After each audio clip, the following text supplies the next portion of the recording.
کہ یہ سود کا کاروبار ایک ایسی لعنت ہے جس کو حضور پاک صلی اللہ علیہ وسلم نے نہیں پسند کیا۔ السلام علیکم، میں ہوں اقبال سیر اور آپ دیکھ رہے ہیں ریئل نیوز ورلڈ۔ ناظرین، پنجاب اسمبلی میں نجی قرض پر سود کی پابندی کا بل متفقہ طور پر منظور کر لیا گیا۔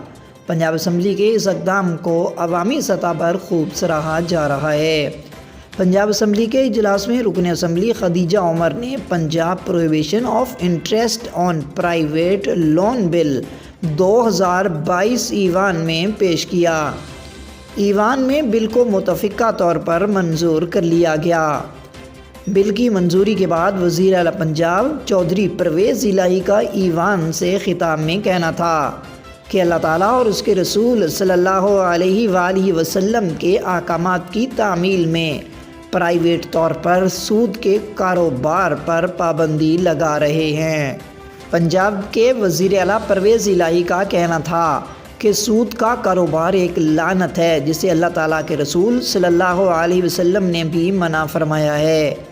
انہوں نے کہا کہ سود کا کاروبار کرنے والے روز قیامت کالے منہ کے ساتھ اٹھائے جائیں گے۔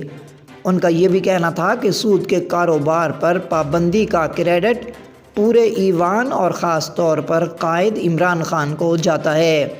کہ یہ سود کا کاروبار ایک ایسی لعنت ہے جس کو حضور پاک صلی اللہ علیہ وسلم نے نہیں پسند کیا۔ مزید اپڈیٹ کے لیے ہمارے ساتھ وابستہ رہیں۔ اگر آپ نے ہمارے چینل کو سبسکرائب نہیں کیا تو کر دیجئے اور بیل آئیکن کو پریس کرنا مت بھولیے تاکہ ہماری نئی ویڈیو کا نوٹیفیکیشن بر وقت آپ تک پہنچ سکے۔ کامنٹ باکس میں اپنے خیالات کا اظہار کیجئے۔ اسلام زندہ باد، پاکستان پائندہ باد۔